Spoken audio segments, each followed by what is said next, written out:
On voudrait pas casser l'ambiance, mais aujourd'hui, du côté de Limoges, l'Allemagne a battu la France.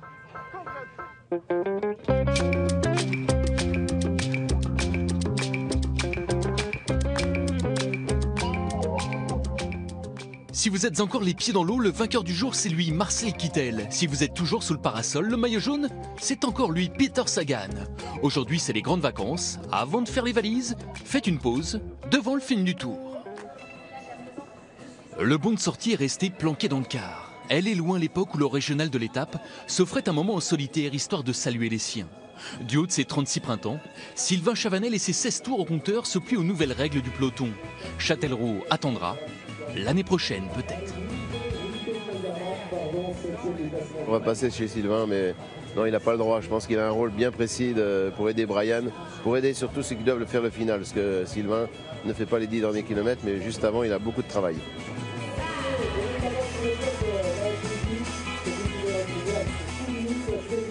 J'en profite un maximum parce que je ne sais pas si je serai là l'année prochaine. Mais en tout cas, je serai sur un vélo, ça c'est sûr.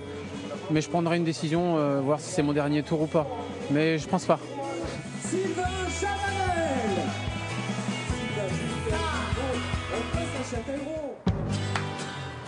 Il faut avoir un sens aigu du sacrifice pour tenter l'impossible.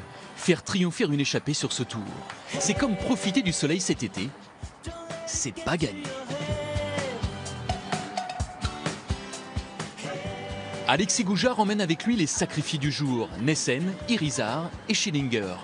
4 téméraires décidés à se dégourdir les jambes sur les routes du Limousin, partis pour tailler la bavette sur un long bout de chemin, 237 km pour l'étape la plus longue du Tour. Comme dit l'autre, oublie que t'as aucune chance, vas-y, fonce. Le peloton contrôle tout ça, un œil attentif sur la montre. L'écart n'excède jamais les 5 minutes, bref, du grand classique. Fallait pas s'affoler parce qu'à un moment le peloton revenait vraiment vite. On s'est pas affolé, on a continué sur les efforts comme on a fait depuis le départ. Et puis après on gère comme on peut parce que ça roule très vite le peloton derrière. Donc on y croit, quand on y va c'est pour essayer de gagner, donc on y croit. Ouais. On y croit, faut le dire vite, surtout quand à 30 bornes de la ligne, le peloton se met enfin à la planche. Et quand il s'agit de mettre en route, Thomas Voeckler n'est jamais le dernier. En mission commandée, le Vendéen prépare le terrain pour Brian Cocard, son coéquipier et favori du jour.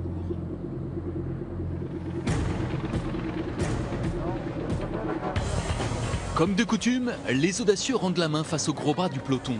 C'est quand même rageant de faire 200 bornes devant quand d'autres ne font que 500 mètres en tête pour l'emporter. Bref, comme à Angers, comme à Cherbourg et comme à Utabich, les sprinteurs occupent le devant de la scène au pied de la Vienne. Avec Marcel Kittel à gauche de la route, André Greppel, Alexander Christophe pour ses 29 ans. Mais regardez Peter Sagan à gauche de la route et Brian Cocard qui va revenir. Brian Cocard peut-être pour la première victoire française. Brian Cocard ou Marcel Kittel. Brian Cocard qui fait l'effort. Brian Cocard qui gagne sans doute devant Marcel Kittel. Épaule contre épaule. Rebelote comme hier, bien malin qui peut donner le vainqueur sur la ligne. La photo finish est cruelle pour Cocard. 3e hier, 2e aujourd'hui. La première victoire française attendra. Allemagne 1, France 0. Rassurez-vous les footeux, c'est que du vélo.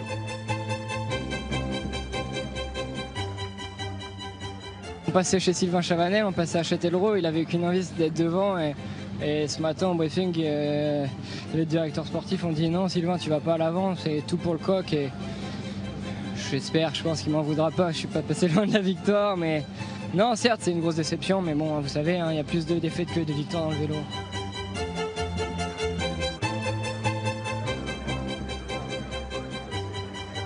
C'est pas une défaite, franchement, c'est le gratin mondial, il assure. Moi, ce qui me rassure, c'est qu'il a été déçu de lui au début. Et aujourd'hui, on peut dire qu'il assume le costume de leader, puisque ça ne l'a pas empêché de dormir, il s'est remis en question. Et aujourd'hui, ce qu'il a prouvé, c'est le niveau mondial. Et je vous le répète, c'est pas une défaite, on aurait préféré gagner, on est déçu, mais c'est pas un échec. Grand absent du Tour 2015, saison gâchée par un virus, poliment remercié par son employeur à l'intersaison, Marcel Kittel tient sa revanche et son 9e succès sur le Tour. I'm super happy. Je suis très heureux et très fier. L'équipe s'est vraiment battue pour cette victoire. Ça marchait de travers ces derniers jours. Je suis content d'être de retour sur le tour. Some things went wrong the last days and I'm so happy to be back in the tour. Ce bon vieux Marcel, vainqueur du jour, au général, Peter Sagan reste en tête devant Alaphilippe et Valverde. Sur le podium, décidément, jusqu'au bout, il y aura toujours quelqu'un pour piquer le maillot jaune à Raymond Poulidor. Pas grave, car demain, le tour passe par Saint-Léonard-de-Noblat, Poulidorville pour ceux qui ne connaissent pas.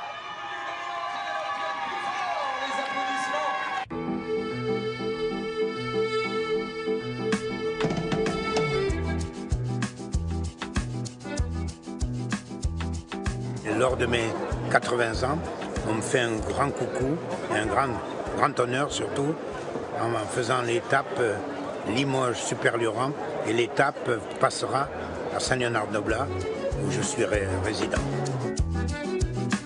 Je voudrais être vieux de plus de quelques jours puisque j'ai un peu de stress, puisque j'ai vu le programme lors de cette étape. Je me fais un peu de soucis pour honorer tous les rendez-vous et les haltes que je dois faire au cours de cette étape.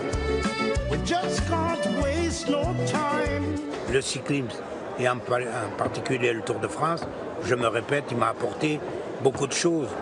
Et puis je crois que je lui suis beaucoup redevable.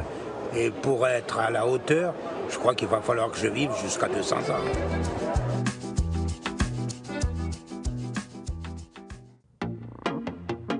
Demain, changement de braquet. Fini les étapes de transition. Le tour rentre dans le dur avec les premières pentes.